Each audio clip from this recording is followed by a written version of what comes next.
What is that sound? Oh, there, now it's gone.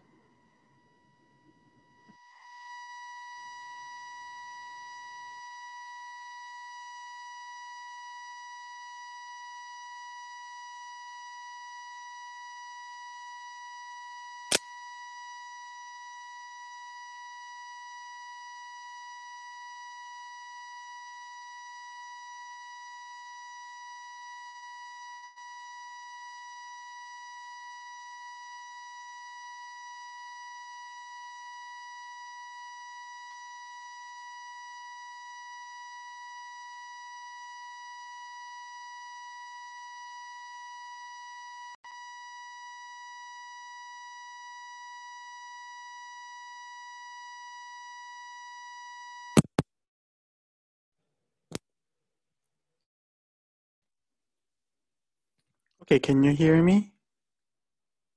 Can you hear me? Yeah.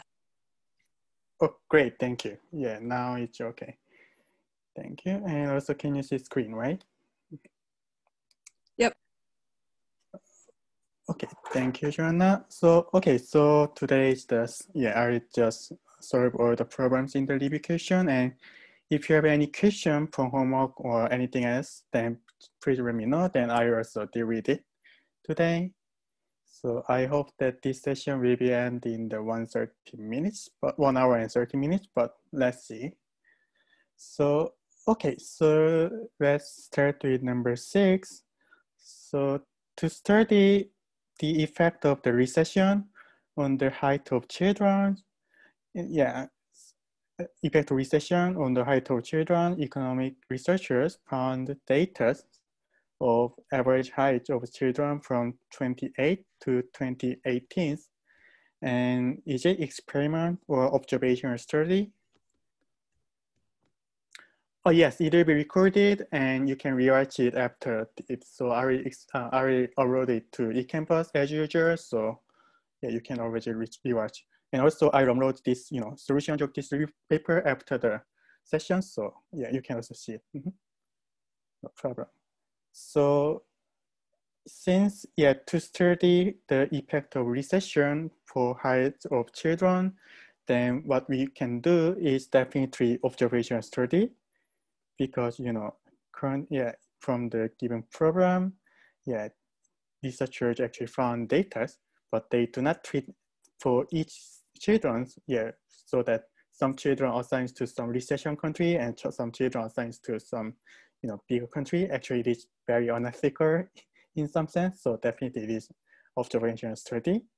And what kind of observational study it is? So is it prospective or retrospective?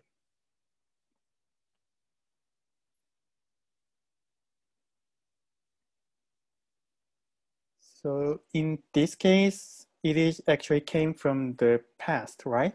So researchers do not plan to actually observe the children's height in future. So in this case, it is retrospective.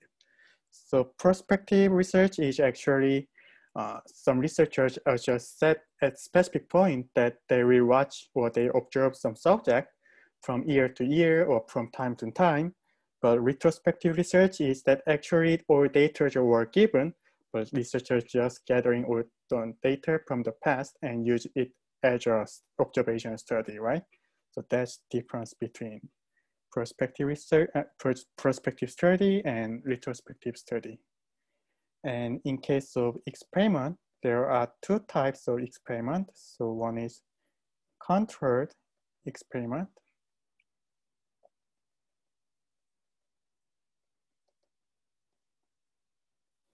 And the other is uncontrolled experiment. So controlled, actually it is an observational study, because the difference between experiment and study is that experiment always do some treatment, do treatment.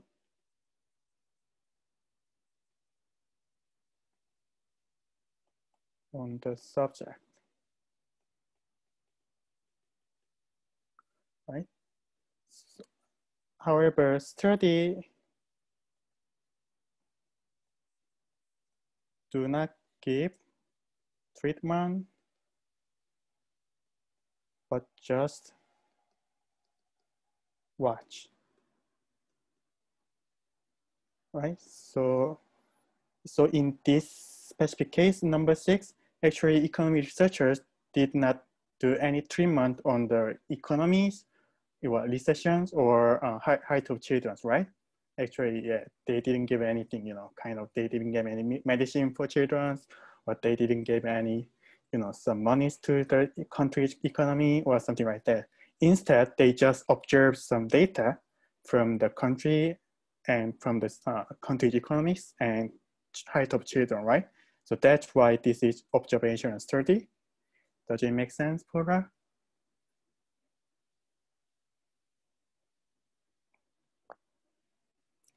Great, yeah.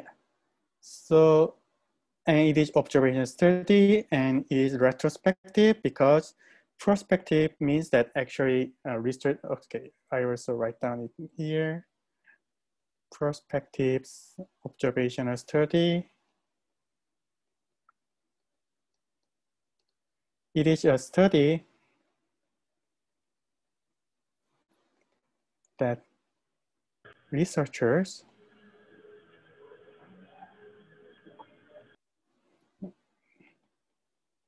plan to observe the subject by time to time in future, right?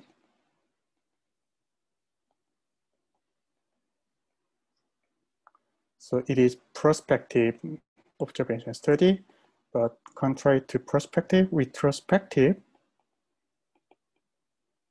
observational study is that a study that researcher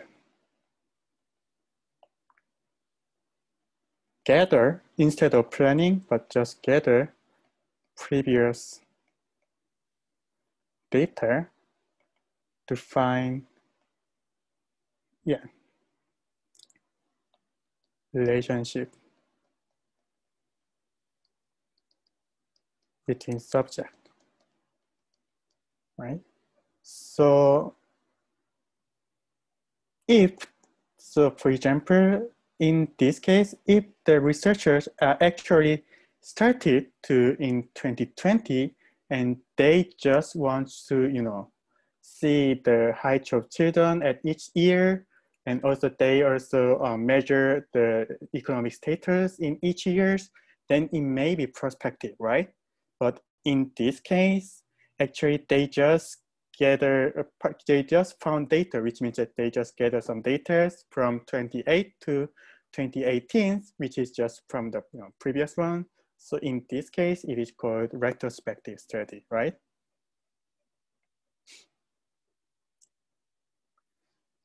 And also, in the exam, actually, experiment and the difference between control experiment and uncontrolled experiment will be will appear in the exam. So I just briefly mentioned what it is. So controlled experiment is just kind of usual experiment such that, it's just experiment with control group.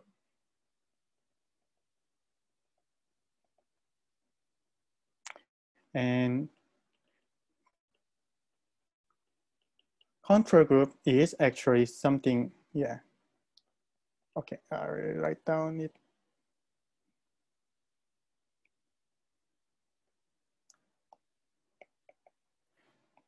And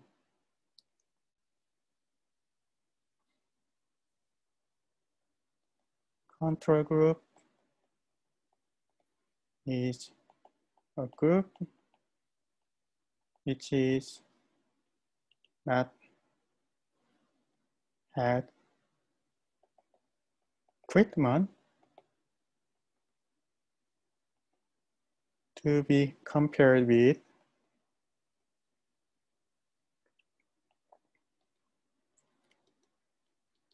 treated group, right?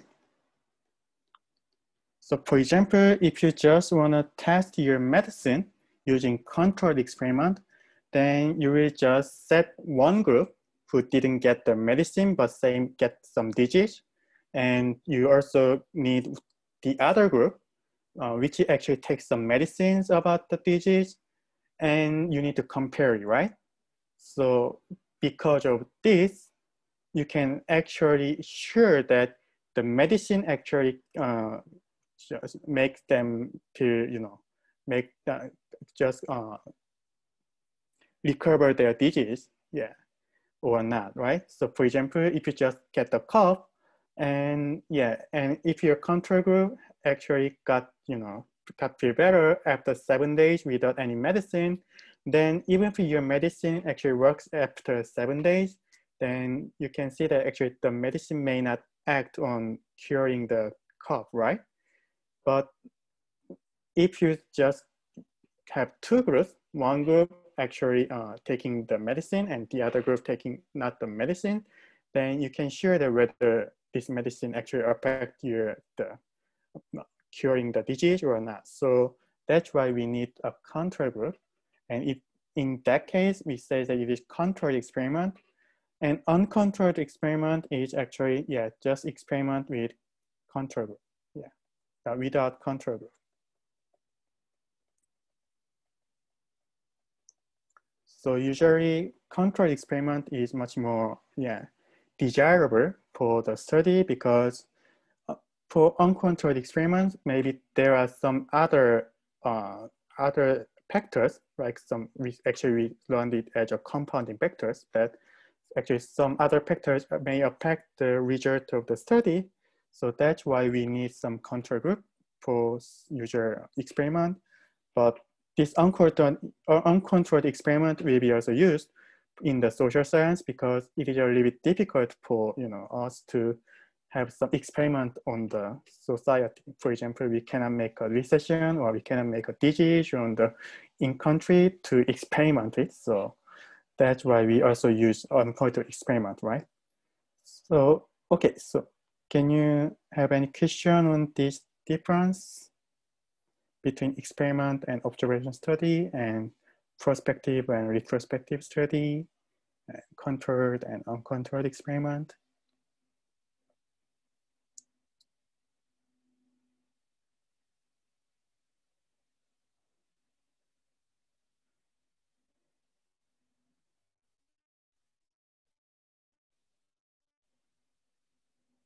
Okay, great. Then let's deal with number 7. So a random sample has p hat, which is 0.5, and the margin of error is 5%. And what is the confidence interval? So maybe if you just see this program first, then maybe you are a little bit, inverse, that there are no percentage of this confidence interval, right? But usually the margin of error is determined by the percent of confidence interval. And actually, so another definition of confidence interval is p hat minus margin of error to p hat plus margin of error. So in this case, p hat is 0.5 and margin of error is 5%, which is just 0.05. So it is 0.5 minus 0.05 to 0.5 plus 0.05. So it is just 0.45 to 0.55.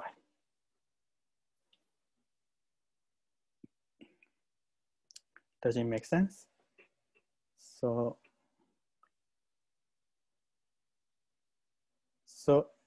from this, you can know that actually margin of error is just nothing but came from the confidence interval, right?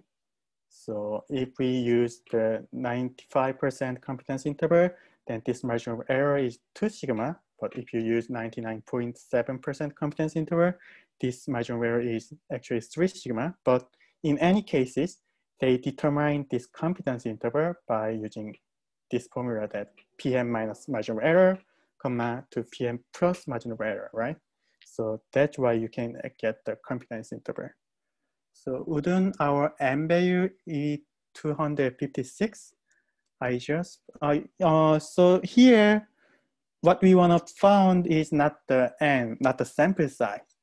So Yeah, so if it is about the sample size, so yeah, maybe we can get the sample size in this case, but what actually asked in this program is the confidence interval, and to get the sample size, okay, then let's deal with sample size.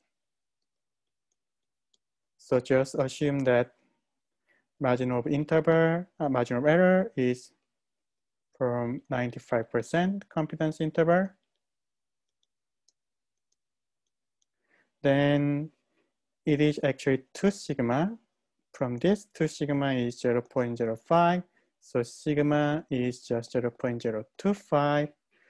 And we know that this sigma is also the same as p hat times 1 minus p hat over n. And so 0.025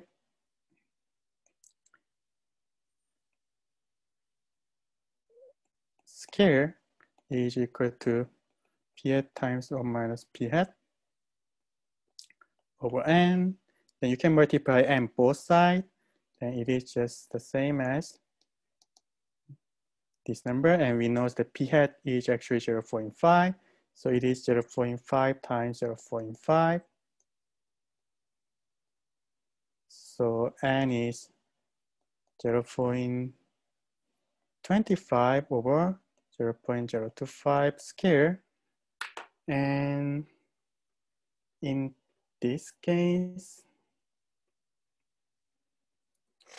yeah, so it is 0.25 divided by 0.025 square. So it should be, yeah, according to my calculator, it should be 400. Does it make sense, Grace? And William asks me that would the exam question state which percent we will multiply and deviance by? Actually, in the actual exam, there are some problem as Grace asked. So I will give you some, p hat or and margin of error 5%. Yeah. So yeah, in the actual exam, yeah, I will give that it is 95% confidence interval or 99.7% confidence interval. Yeah, I will specify it. Yeah. So I will specify the interval. But actually, in this problem number 7, we didn't need that information about which percent of the confidence interval we use, right? So that's why I didn't mention it. So, but yeah, in the exam, if I use the, find the sigma of some, confidence interval, then I will definitely mention the percent. Yeah. Oh yeah. So yeah, if here it was 0.8, then maybe your calculation is correct. Okay, great. Okay, do you have any other question?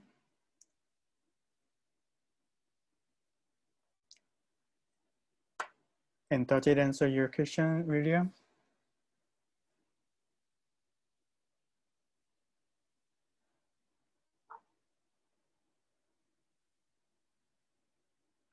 Great. Okay. Thank you. Okay, then let's deal with number 8. So suppose that 30% of population has influenza virus, and you choose 100 persons, sorry for bad writing, in the population randomly and test it whether they have the virus or not, right? Then what is the standard deviation of the ratio you found? So here, 30% of population means that P is 0.3, right? Because it is actually the percentage of the, or ratio of the population. So it is P, not P hat. Okay, I use just that one. And you choose 100 persons in the population randomly, right? So it means that you just take samples and this sample size is 100. Then what is the standard deviation of the ratio you found means that what is the standard deviation of P hat, right? because the ratio you found from the 100 is just, sample ratio, right? Ratio from the sample. So that's, I want to find the standard deviation of p hat. And in this case, we know that actually standard deviation is square root of p times, because we already know what the p is, times 1 minus p over n. So in this case, it is 0.7 times 0.3 times 0.7 over 100. And if you just calculate this in the calculator, then, okay, give me a second. I just do it. 0.3 times 0.7 divided by 100. It is 0.04582, something like that. So it is almost 4%, right? So your p hat, yeah, has standard deviation from 4%, right? And its mean is definitely 0.3. So mean of p hat is just p, which is 0.3. And that's the standard of deviation of p hat, right? Okay. Does it make sense?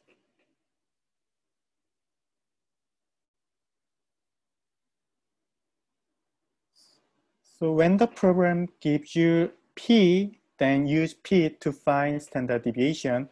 But when the program doesn't give you phi, then you can actually use p hat to find out the standard deviation. So you need to figure out which number you use based on the program, based on the information from the program, right? So, okay. So let's go with number 9. Thank you, Abid. So a pollster wants to have the margin of error 10% in her poll at a 95% confidence level.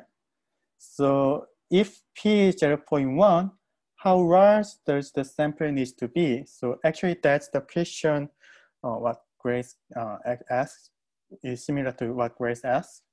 So let's deal with this. So margin of error is 10%, and our confidence interval level is 95%. So this margin of error should be 2 times sigma, right? Because it is 95%.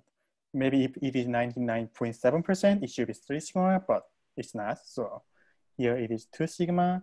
So sigma is actually 10% over 2. So it is 5%, which is 0.05.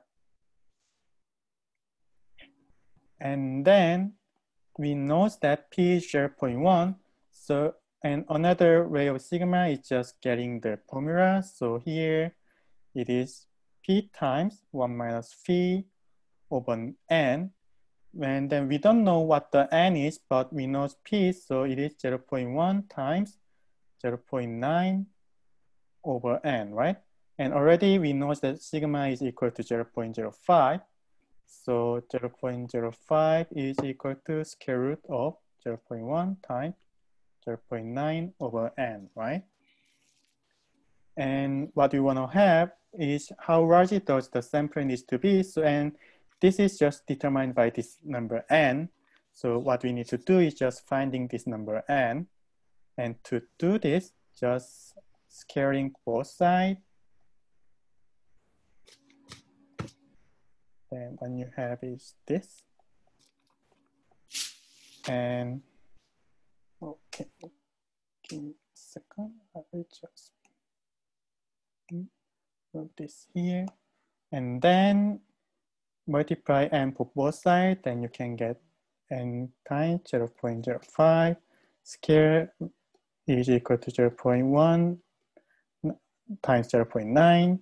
And by divide both sides by 0.05 square, you can get n is equal to this number. And again, if you use your calculator, then it should be 0.05 square.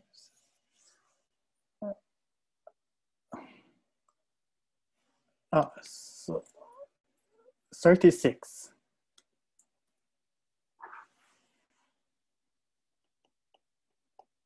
36.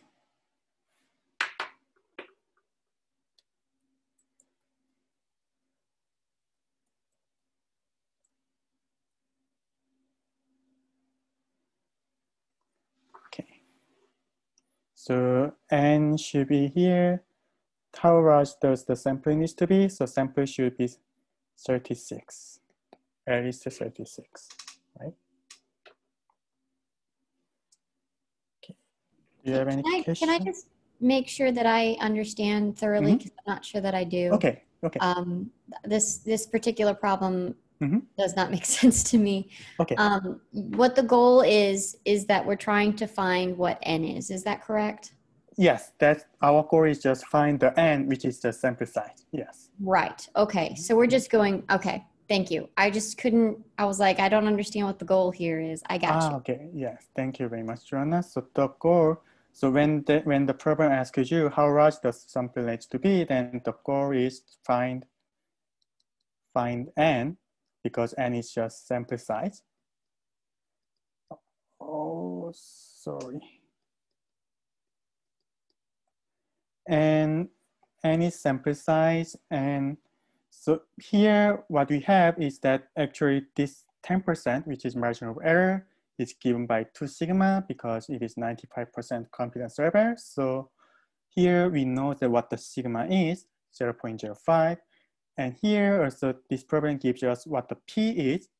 And we know that sigma is determined by p and n. So, and we know what the sigma and what the p is. So you can solve it by n to get the exact number of n, right? So that's the program. So yeah, actually it will be, either appear in the program with some different numbers. So please practice it by yourself. Okay, do you have any other question?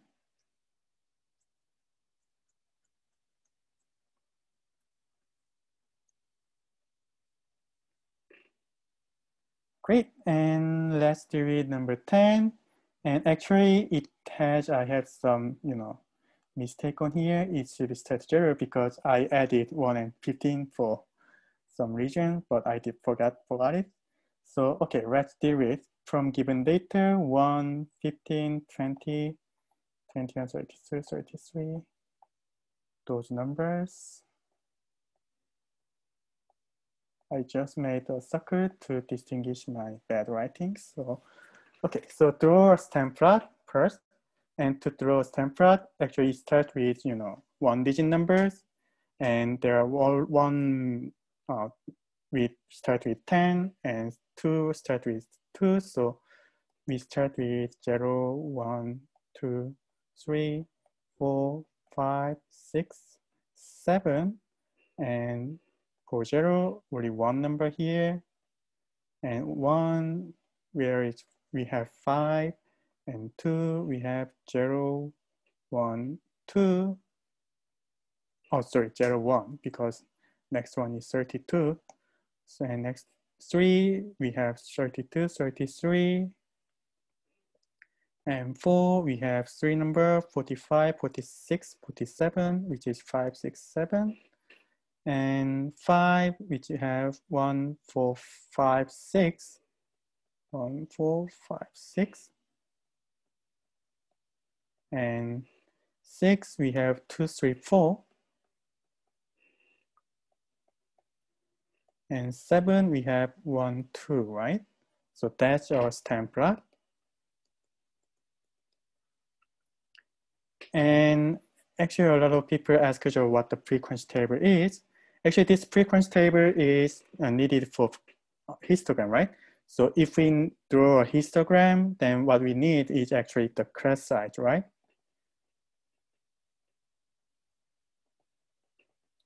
So one is just class.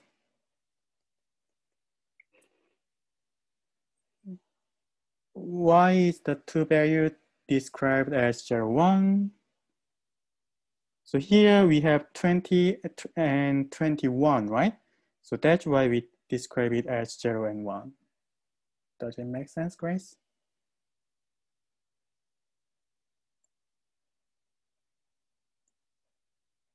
Is it your question or? Okay, great. Okay. So again, frequency table is just table. One line is actually class, and the other one is frequency. So width 10 means that just class width should be 10, size of class should be 10. So it is from start 0 to 10 and 10 to, actually 0 to, exactly it is 0 to 9, because if you just add, count from 0 to 9, then 0, 1, 2, 3, 4, 5, 6, 7, 8, 9. So actually class size 10 means not 0 to 10, but 0 to 9.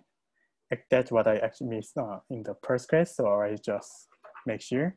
And next one is 10 to 19.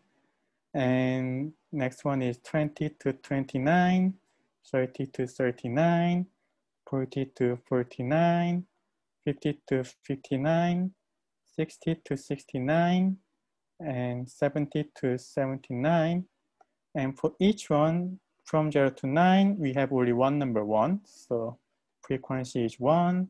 And from 10 to 19, we have one number 15. So it is also 1.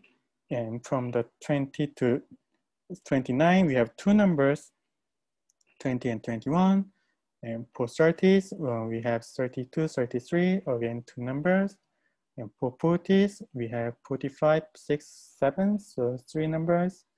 And from 50 to 59, we have four numbers. And from 60 to 69, we have three numbers. And from 70 to 79, we have two numbers, right?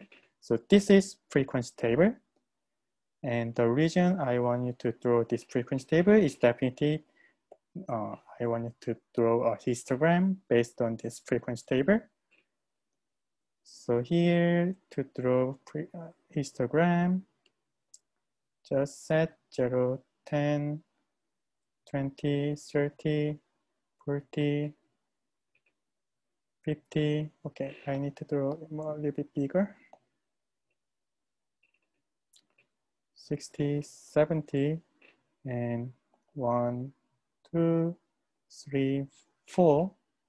And from 0 to 10, it is just 1. 10 to 19, again, it is 1. 20 to 29, it is 2. And 30 to 40, it is 2. And 40 to 49, it is 3. And 40 to 49, 60, it is 4.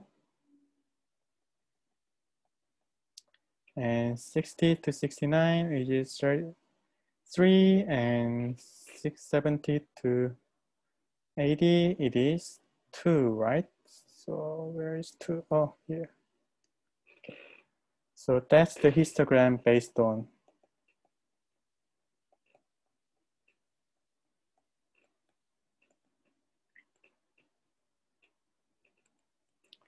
So in the actual exam too, yeah, there will be some workup problem about give you some numbers. Actually, not that many in this example, but give you some, you know, maybe 15 numbers maybe, or I'm not sure, but yeah. So give you some 15 or 17 numbers, then draw a frequency table or tempera or histograms. So please, yeah. Actually, yes, drawing tempera is actually given by essay, short answer program, because you can type just your numbers in the internet directory. But drawing histogram is actually given by drawing frequency table, and histogram given by workup parts. So please, yeah, remember it. Okay. Do you have any question on drawing those tempera or table or histogram? I had a question. Okay. On the x-axis, would you not put 0 and then 9 and then 19 instead of going to 10 to 20? Oh, yeah. Actually, that's the correct way. So what I actually do is 9 and 10 here and 90 and 20 here and so on, right? But in the user, histogram, you can just avoid it to draw, because it is much more messier when you just put 19 and 20. So you can just draw the starting point of your class. Then, yeah, so that's why I just write down only starting point, not the mentioning the ending point. So what Dawson actually says is that actually it is much more, you know, precise when we just distinguish 9 and 10 and 19 and 20, 29, 30, 39. So you can draw it here, looks like this, yeah. So you're saying it would just be, it's just easier if we do 10, 20, 30, 40. Yes, so it is much more easier when you just Okay. draw it by your hand, right? So, but in your, if you just use your, you know, some, for example, some computational program, then they will write it like this. But I will just say that you can, if you just draw this histogram, then you can get the pre-credit. But thank you, Dawson, for making it precise. Yeah.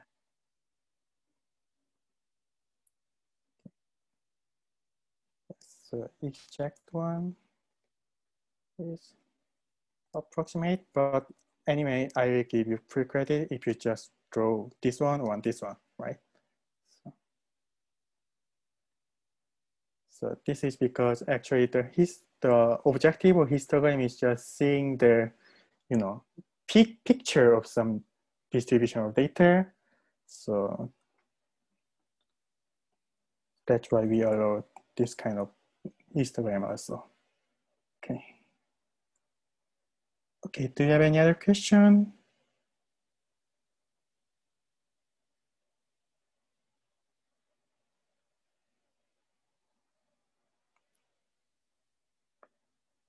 Okay, and next one is draw a box plot and what is Q1, Q2, Q3, min and max.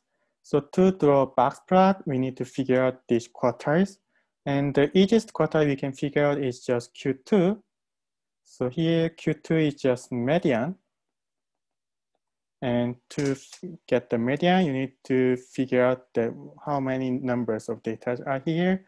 So here 1, 2, 3, 5, 4, 5, 6, 7, 8, 9, 10, 11, 12, 13, 14, 15, 16, 17, 18.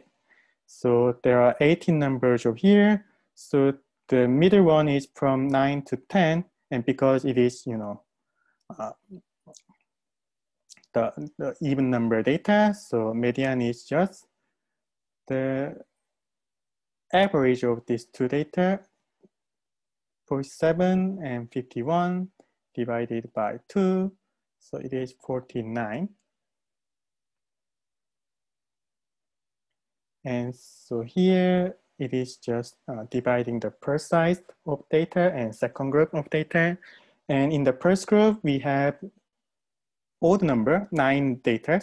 So here the median Q1 is just median of first group. And it is just the middle one, which is 32. And Q3 is median of second group.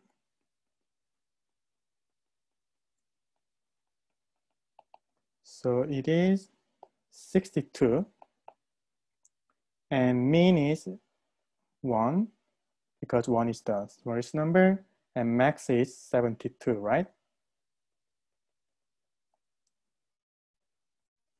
So from given information, you can draw a histogram and first draw the draw a box plot, sorry.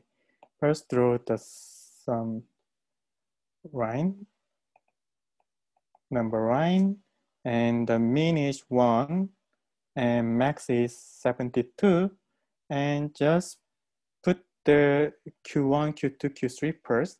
So Q3 is 62, so it should be near the 72. Here is Q3, and Q2 is 49. So maybe it is more, you know, it's kind of 2/3 of the line. So it should be 49, which is Q2, and Q1 is 32. So it is less than middle, so 32. So, and you can draw it like this. Then that's the box plot.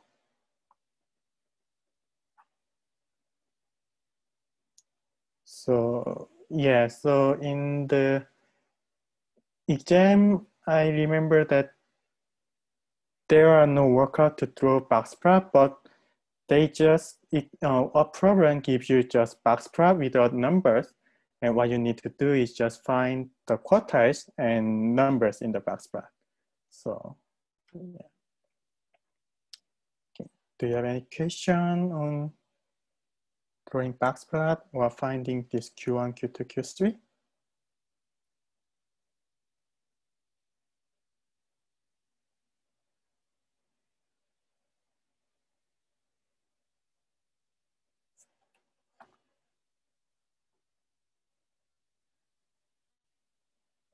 Okay, so then let's deal with next problem. So here we use this histogram for answering data. So yeah, again, I need to deal with this. I think that this D is just added from the original problem, so that's why there is again D, but actually this is related to C, and here it means just histogram. Definitely, otherwise we cannot answer the question. So sorry for, yeah, bad writing. So is it skewed means that, so skewed, if you just remember the skewedness, then there are two kinds of skewed, right? So left skewed and right skewed.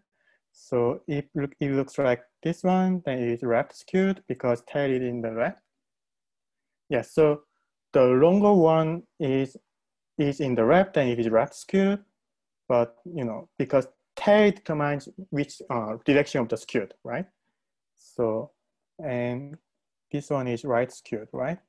Actually, it is also what I missed in the class, and at that point, I just said that this point actually determines the direction, but actually tails of your distribution determines whether left skewed or right skewed, right? So, okay, so absolute shooter end is where it is skewed. So yes, so here in this graph, this end is where it is skewed, because if you just draw it, then it looks like here, right? So it is not that clear, but it seems that it is a little bit left skewed, right? So it is actually sideways. And so this is left skewed. So it is skewed, right? Does it answer your question? And yes, actually you can see the skewed from the box plot. So actually this box plot is not a good picture, but if you actually draw it, then it should be much more, longer part in the left, right? So you can get the skewedness from the box plot also, right? But that's what I didn't teach in the lecture, but technically it is yes. So it is a little bit left skewed.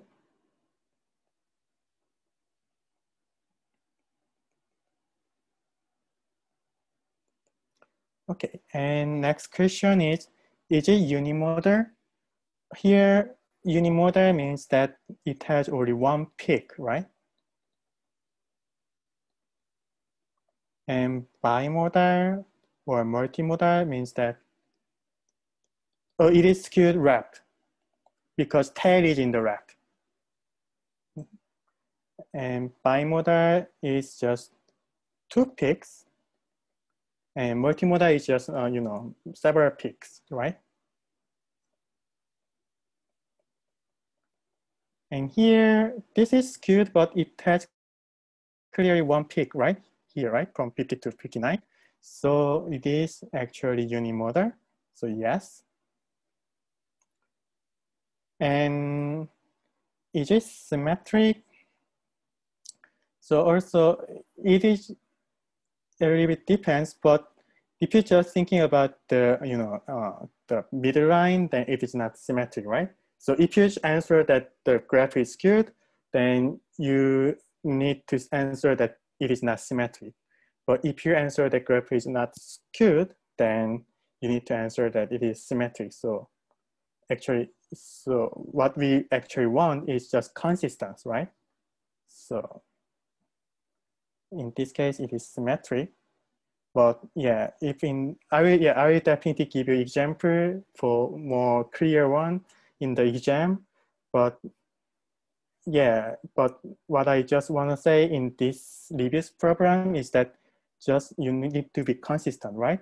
So if you just answer E on skewed as a yes, then you need to answer on symmetric as no. But if you answer that skewed is no, then you need to answer that it is symmetric yes, right? And lastly, does it have an outlier? To get the outlier, we need to deal with the definition of outlier is some data, some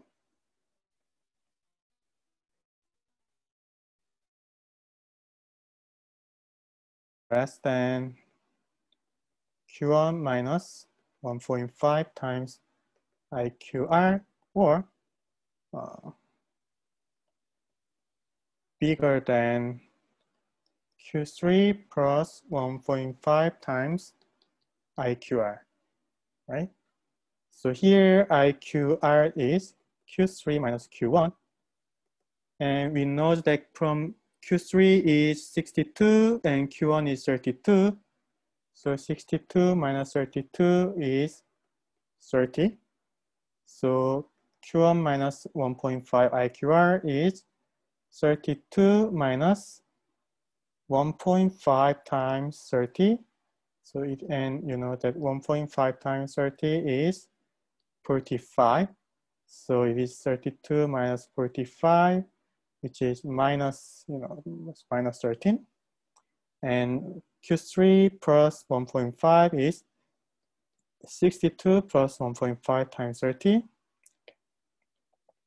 And it is 62 plus 45, which is 107.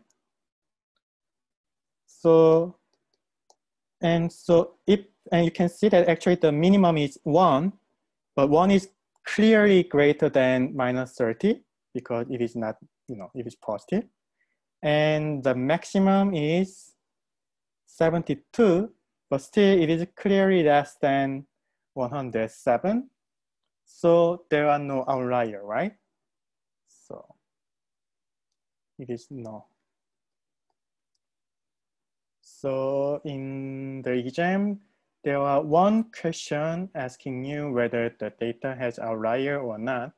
And you can just answer it yes or no by checking this calculation, right? Okay. Oh, so technically outliers cannot be outside of the mean and max because mean is just the minimum of all the data you have. So all outliers should be greater than your mean because outlier is also contained in your data. And also max of the data is just maximum of the given observance in your data. So all observance in the data, including outlier, should be less than max. So that's why we didn't use mean and max. Instead, use this condition 1.5 IQR.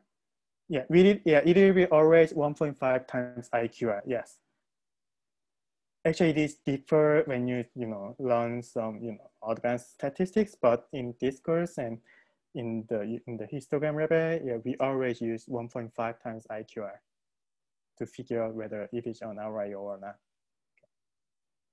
I have a question. Mm-hmm. So can you explain how, by solving that and getting negative 13 and 107, Mm-hmm. how that shows that there's not an outlier? So minus 30, so you understand we get minus 13 and 107, right? Yes. So outlier is just any value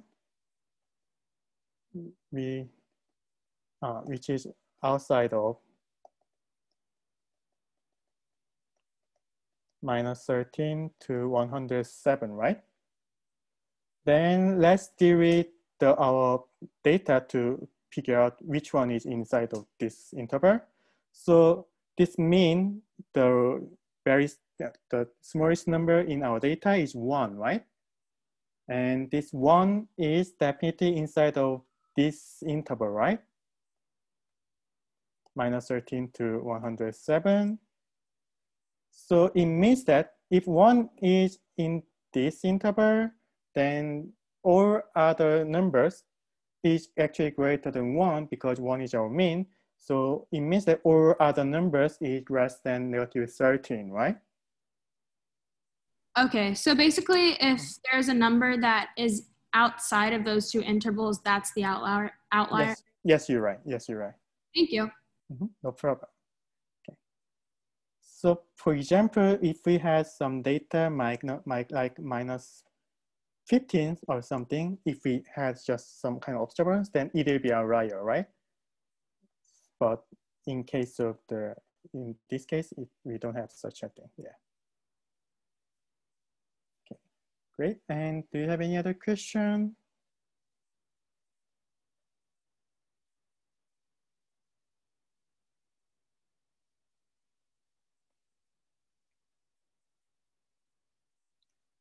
Okay, then let's deal with 11. So it is a little bit tricky if you just see first time. But okay, so let's from 0 to 100, choose two numbers such that whose standard deviation is the biggest, right? And if you remember the meaning of standard deviation, so what we want to do is just measure difference between data, right? So what we actually intended to make standard deviation is that if data, each pair of the observers in the data has a bigger difference, then the standard deviation is definitely much more bigger. But each of data has small deviations, then it has the only small, standard deviation, right?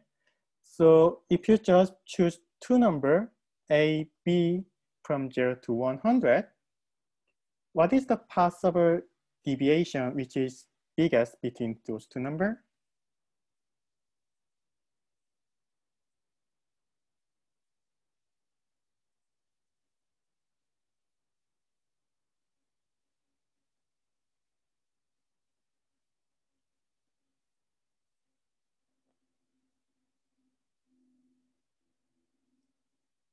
One and 100, great, yeah. And especially we include 0, so it should be 0 and 100 because it is much more bigger because difference between 1 and 100 is 99, but difference between 0 to 100 is 100. Thank you, Madeline. So if you just choose 0 and 100, then this gives us the biggest standard deviation. And you can check it directly because mean of these two numbers is 0 plus 100 over 2, which is 50. And if you just find standard deviation, A minus 50 squared plus B minus 50 squared with square root over n minus 1, which is usual standard deviation notation. Then what you can get is, actually it is 50 squared plus 50 squared over 1. So it is 5,000, right? And you notice that actually B cannot be greater than 100. And if A is, greater than 0, then this A minus 50 squared should be less than 50 squared, right? Also, if B is less than 100, then this B minus 50 squared should be less than this one. So that's why we have this 0 and 100 gives us the biggest standard deviation, right? Does it make sense?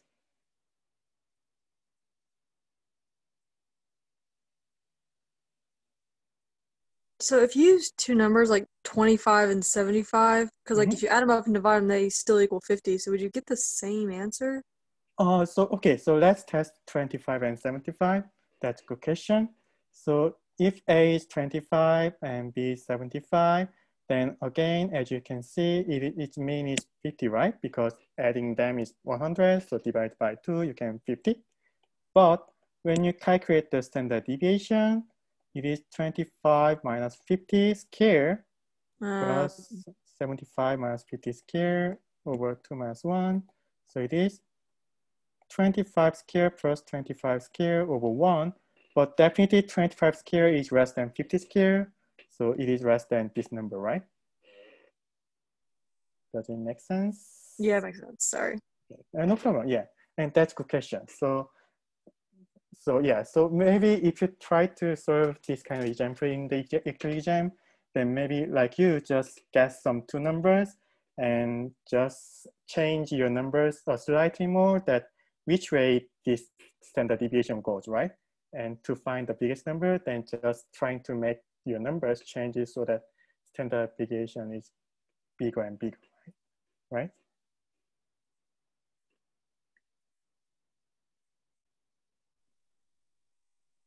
Yeah. So, okay, so in the actual exam, I will, give you two problems on this topic. So choose two numbers, I choose four numbers such that whose standard deviation is the biggest.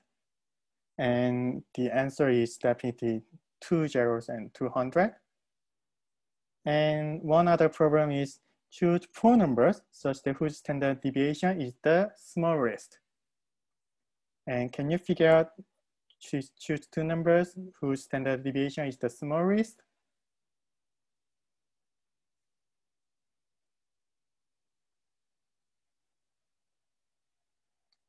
Zero and one is good guess, but there are one more example, actually, which is much more closer than 0 and 1.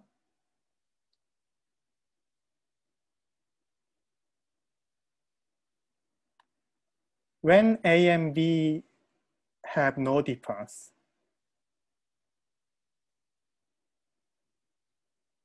0 and 0, great, yes, 0 and 0. And actually 1 and 1, or 2 and 2, or 100 and 100, all these give us the smallest standard deviation. Because, so for example, if you're just thinking that A is equal to B, then, A is equal to B, then mean is just A plus A over 2. Yeah, so you can choose the same number twice. Yes. So it gives us the mean is just A. So A minus A is just 0. A minus A is just 0. So here is just 0, 0. So everything is just 0, right? So yes, so if you choose any numbers which give just the smallest standard deviation, then you can choose just the same numbers again and again to make standard deviation just 0, right? Does it make sense? Do you have any other question on this problem?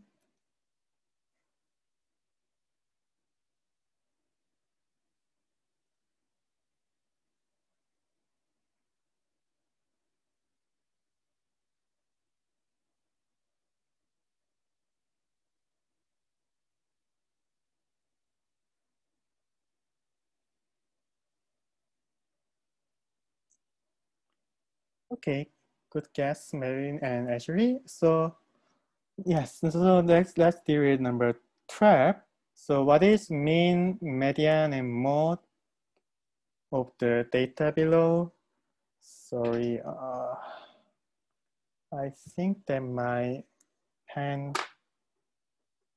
does not have. Okay, so what's the median and mean and median mode of the data below? And the given data is 10, 20, 31, 42, 53, 53, 64. So the small, okay, so I will just give you I already prepared. So here mean is just 103 plus 100. 103 came from 10 plus 20 plus 31 plus 42. And this 106 came from 53 plus 53, and 64 is came from 64, and this is not 7. Just, yeah, just, you know, ignore this 7, please. And you need to divide it by 7 because it is already 7 numbers of observance in here. And if you just add those numbers, then it is 273. And if you divide by 3, then as divided by 7, then you can get 39. So mean is 39. And median is, as you know from the quartiles, it is just middle number between all observance data. So it is 42. And mode is some number which actually most frequently observed. So here, only 53 occurred twice, but all other numbers just occurred once. So here, mode is 53, right? And to get the IQR, again, you need to deal with the first group and second group. So 42 is our median. So first group is from 10, 20, 31. And second group consists of 53, 53, 64. So median of first group is 20, which is Q1. And median of the second group is 53, which is Q3. So IQR is just 33, which is 53 minus 20, right? Do you have any question on this? Wait, what's IQR? IQR means interquartile ratio. Right, but how do I get it again? Oh, so to get IQR, first you need to get the 5 number statistics, which is quartile 1 and quartile 3, right? Right. And here, quartile 1 is just, since 42 is now median, so you need to exclude that median, right? Then the first group is 10, consists of 10 and 20 and 31. And median of 3 number is just middle one. So Q1, which is median of the first group, is 20. And likewise, second group is just numbers after the median, which is 53, 53, 64. And here, median is just middle number between 3, among 3, so it is 53. So Q3 is 53. Then you can just Q3 minus Q1, then you can get IQR. Got it. Thank you. Great, Joanna. Okay, thank you. And is there another question on number 12?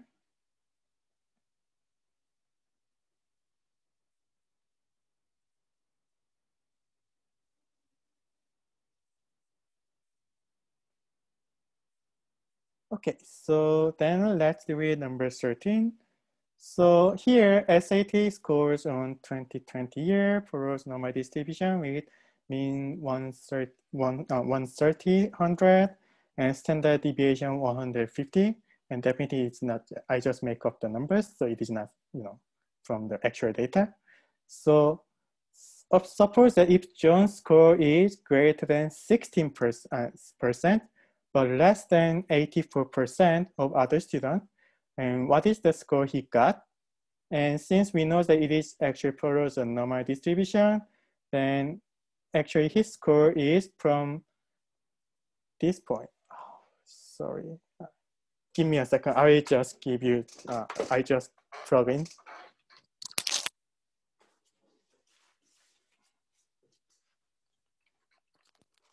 Yeah, okay. So yeah, I need to give my pen for some electrics, charge the batteries. So, okay, but if you see this picture, then actually 16% is less and 84%, less than 84%, but above than 16%. So it is in this mu minus sigma point because 68% in the middle plus the right 16% gives you 84%. So that's what he got. And so his score is mu minus sigma. And we know that mu is 1300 and sigma is 150. So that's why we get 1150. Right. Oh, Great, yeah. So here 16% and 84% in here.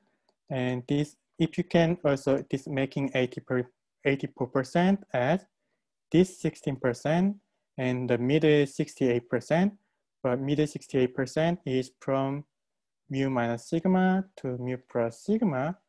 And we know that this mu minus sigma is 1300 minus 150, so it is 1150. So that's why he got 1150. Does it make sense?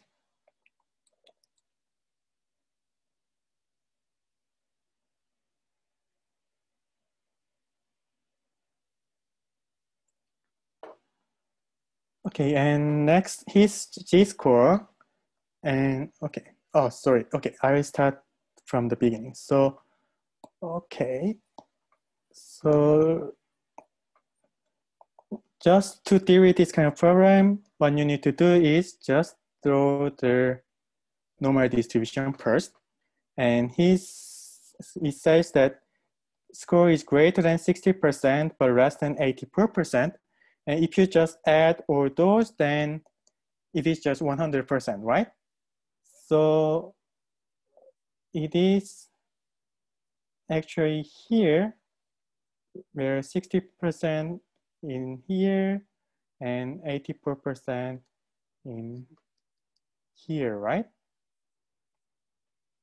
And we knows that the middle is mu, but what we assume is that all we know is about what the mu, the percentage of the mu minus sigma and mu minus 2 sigma and mu minus 3 sigma, right? So just think about the first 68% in the middle, then half of this 68% from the left and half of this 68% from the right. So in this half, it is 34% in here. And in other half, there are another 34% here. So, and you can see that actually this 34 plus 16 is 50%, right? So therefore, you can assume that actually his score is boundary between this 34% and 16%, right? But this 68 came from the interval from mu minus sigma to mu plus sigma, right? So it is mu minus sigma and mu plus sigma, right? So that's why we can conclude that actually his score, Jones' score is here. So that's why we can conclude that it is mu minus sigma. And since mu is 1300 and sigma is 150, so the mu minus sigma is just 1150. Does it make sense, Abiud, or?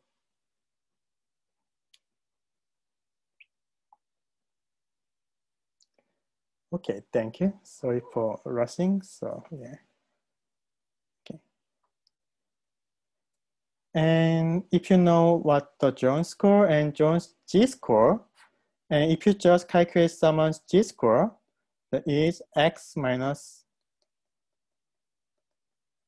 sigma over,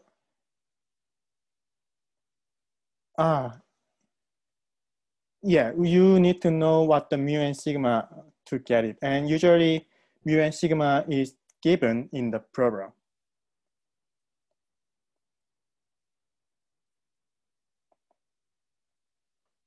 So it is,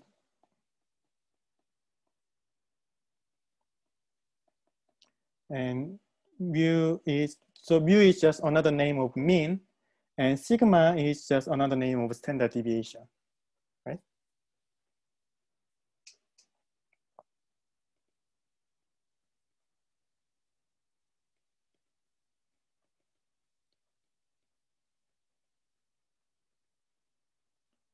And formula for G-score is just given number minus mu over sigma, or given number minus mean over standard deviation. So it should be minus 150 over 150, so minus 1.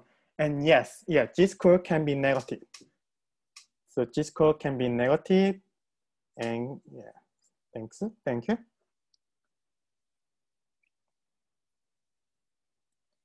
So that's negative 1. And what is the median of the SAT scores? And in the normal distribution, median is equal to mean. So it is just nothing but asking you that whether you know about that in the normal distribution, median is equal to mean or not. So in this case, we know the mean is 1300, so the answer is 1300.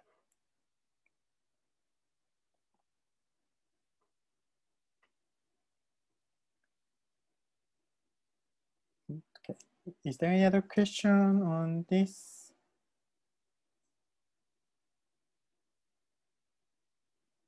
Oh, formula for G-score. So G-score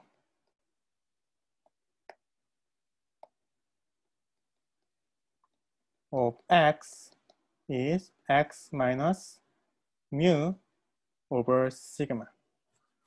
And that's why I use this one to get 1150, which is Jones score, minus mu, which is 1300 over 150 to get minus 150 over plus 150, which is minus 1. So this is formula for G-score. I have a question. Mhm. So going back to part A, Yeah. the only thing we really need to know, or basically the two things are given to us, the two numbers. So all we have to do in that type of situation is just subtract 1300 by 150. Yes. Okay. So, that will always be given, and we just subtract that to find the score, which then we can find the z-score with his score. yes, you're right. So I always give you what the mean and what the standard deviation of normal distribution. Then you can use it, yeah, to deal with it. Okay, thank you. Thank you. Give me a second. How many questions on the test will be like 13A? So 13A is the most difficult part. So in the actual question, it is actually usual. So let me check briefly what question I already gave. So, okay. So yeah, so usual question is actually let you know that, yeah,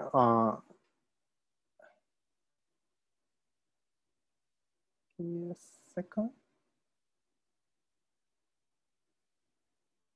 Oh, not this. Oh, yes, yes. So usually, usual question is asks you that if someone's score is some number, then can you figure out that how many portions of the scores are greater than this score, or how many scores are less than this score, or something like that. So yeah, I think that's, yeah, I don't think that 13A will be here, but the reason I put it in this review question is that actually, if you understand this problem correctly, then you can solve anything else in the programs about this normal distribution. So that's why I put it, because it is the most difficult one in that that type of questions, right?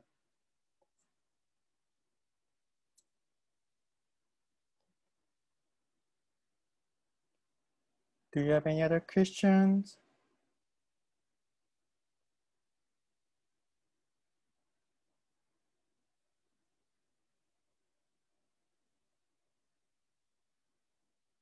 Okay, then let's do it number 14. And oh, great. Yeah, and that's the last question. So in a usual sense, which one is explanatory variable? So you can just record that explanatory variable is something is actually related to cause. So it is some variable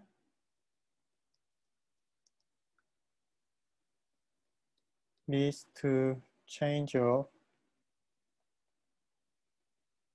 other variable, right? And response variable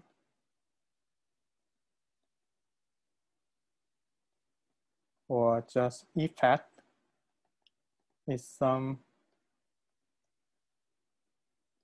variable which reflect the change of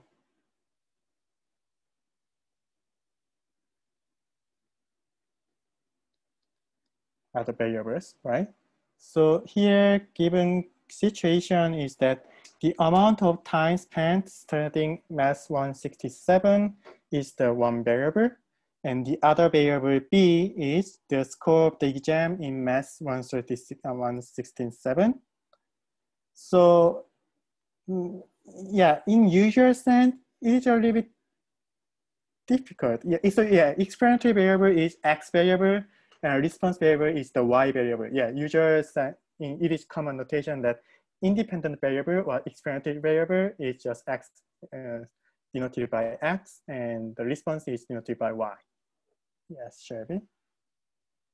So in given examples, it is a little bit weird if you just think the score of the exam affect your previous study, right? So it means that your score is actually came first instead of your effort, but that's not the case. If you just effort much more, then usually you can get the good score. So in this case, explanatory variable is A and response variable is B, right? So in the actual exam, there are one question about asking, yeah, just figure out which one is explanatory variable and which one is just, response variable in usual sense, right? So, okay, do you have any question on 14?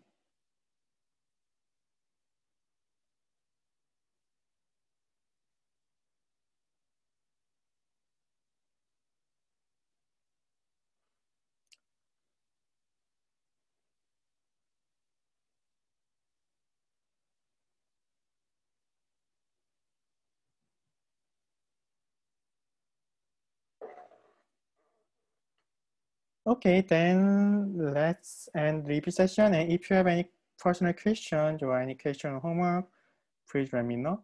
I will stay some more minutes. I have a question. Mhm. So, will there be any problems like there was, I believe, in chapter 5 homework, Yeah. where it would ask for the probability in a percentage using the 68, 90, that whole rule? Yeah, Because that's yeah. what I struggle with the most. Okay, yeah. So there will be definitely one program requiring you to use 68. Okay, so again, my pen doesn't work. Okay, but anyway, yes. Oh, here. Okay, so there will be definitely a program, including 68, 95%, and 99.7% rule. Okay, so then let's deal with some problems similar to the exam one. Okay, so give me a second because I need to check what I actually gave in the exam. Okay, so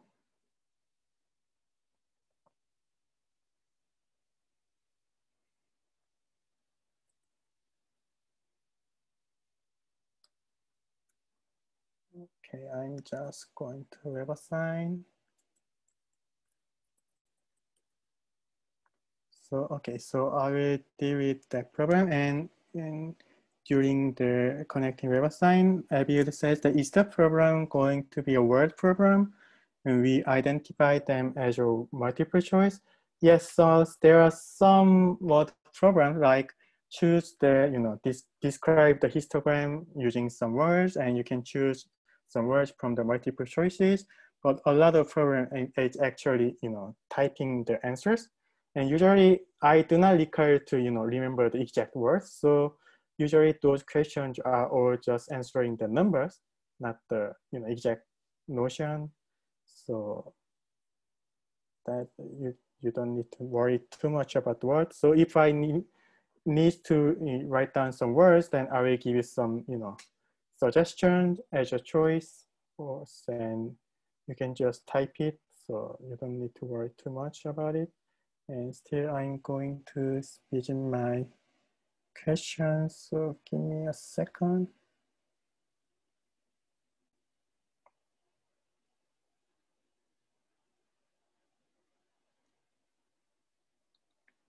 Okay.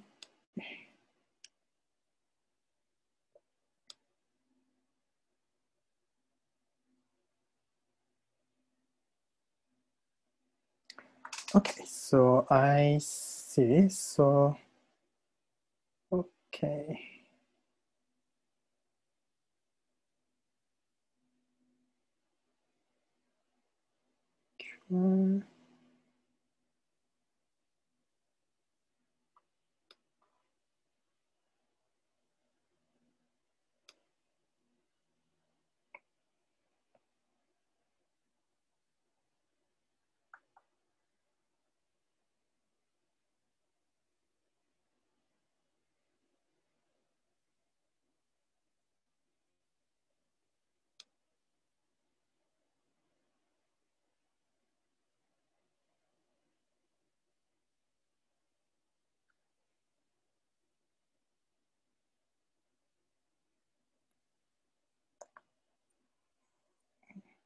Okay, so it is very similar to the, thank you, William.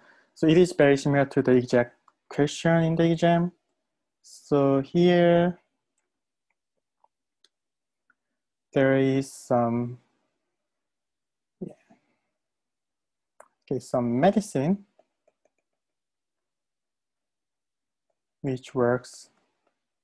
Okay, just I made up some medicine right now to avoid the mentioning the exam question exactly. On height of children, and anyway the mean impact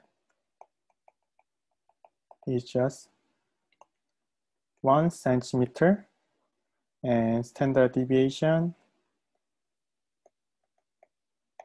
is just 0.2, no, not 0.2,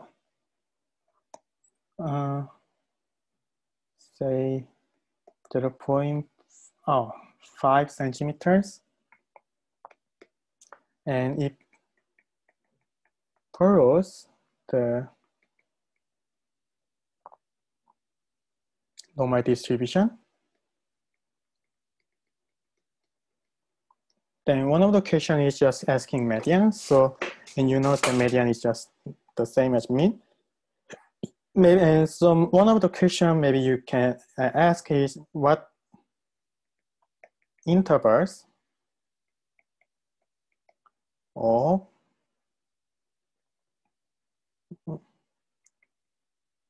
the effect covers 68% of the or captures, and that's one of the question. And the other question is that if the score, G-score of some child who got the medicine is -2, then what is the effect of the medicine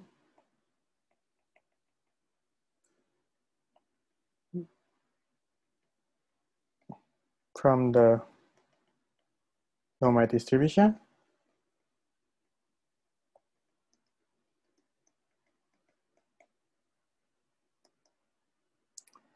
And for the first question, what you can see is that actually what intervals of the effect cover 68% of the or captures, and 68% is related to mu minus sigma to mu plus sigma, And 95% is related to mu minus T sigma, mu plus 2 sigma, and 99.7% is related to mu minus 3 sigma, mu plus 3 sigma.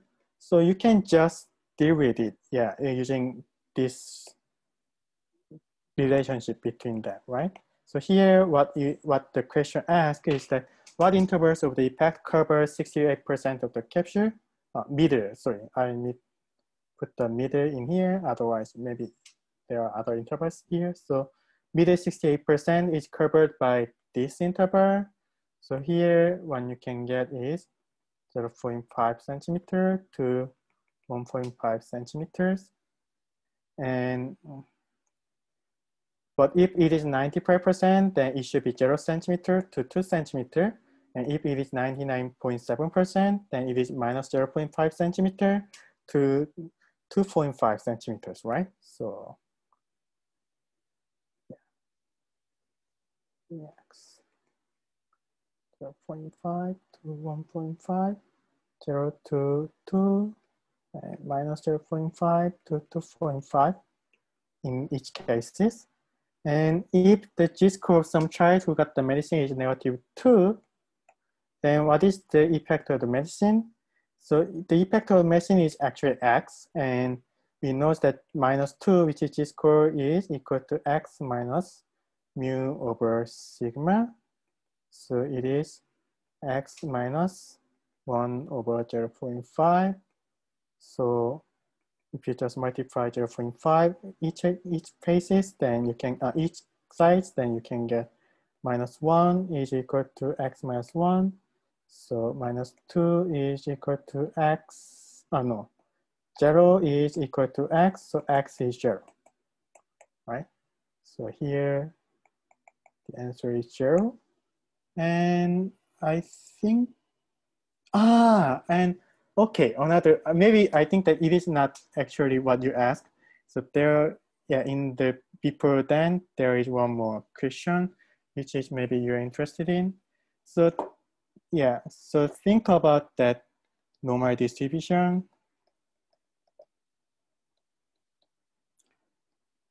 With mu is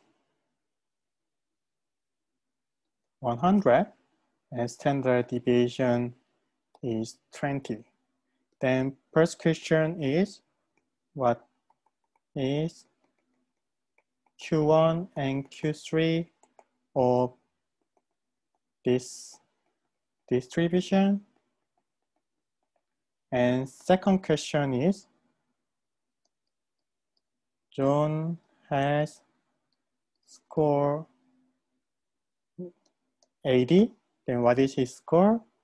And third question is,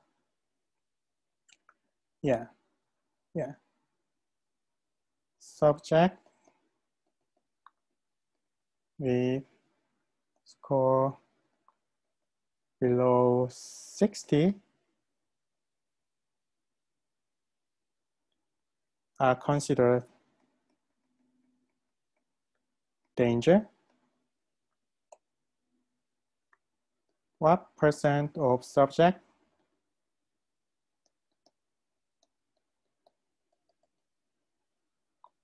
are in danger?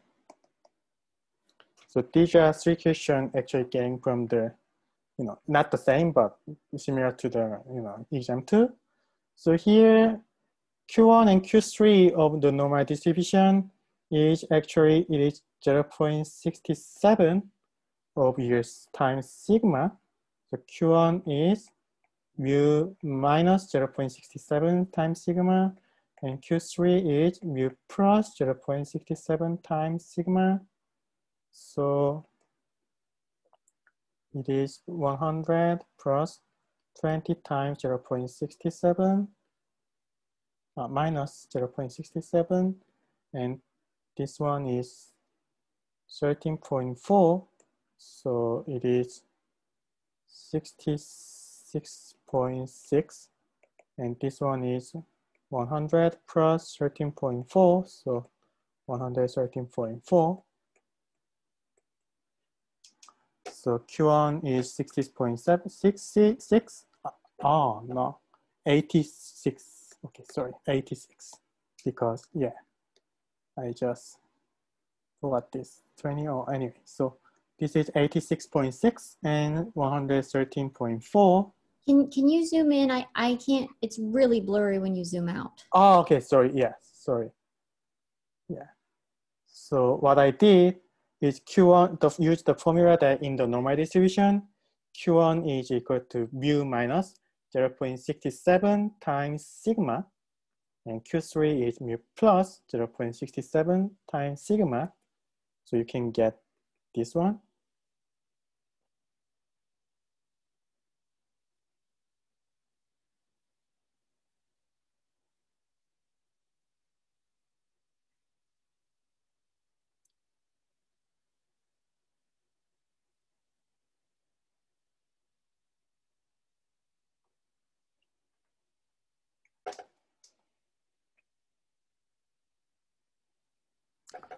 Could you go back over to the right where you have the degrees and how we find them? Degree on which one? To the right, the far right of the screen, Here? where you had the 68% is mu minus, yeah, right there. Thank you. Mm-hmm. So Cool. yeah, so what I use is this. So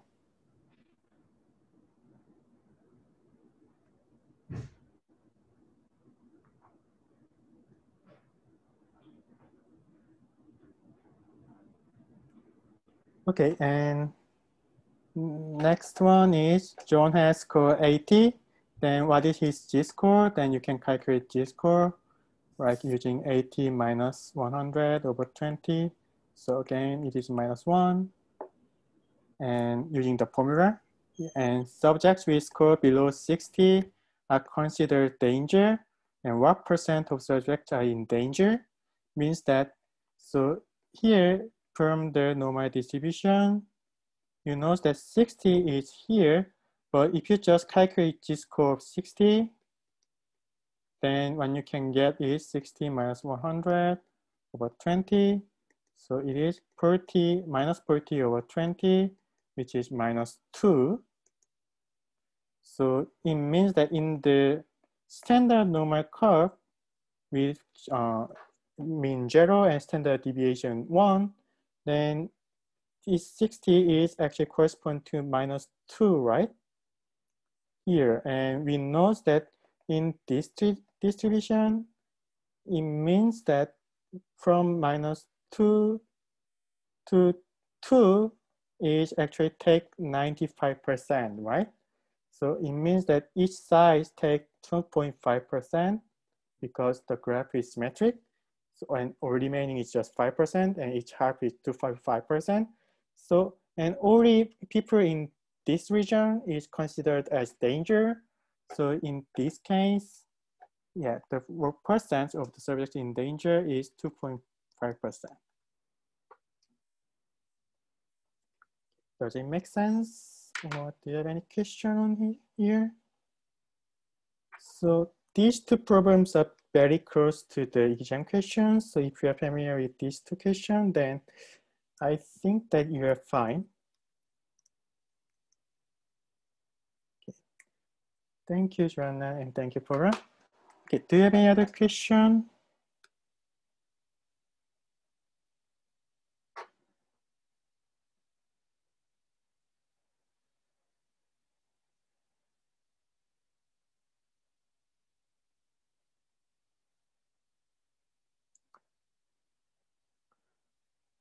Okay, if you have no more question, then we will just end the session. So if you have any question, please let me know email, then I will definitely answer it after 6 p.m. So, okay, so have a great weekend and sorry for having a session in the weekend.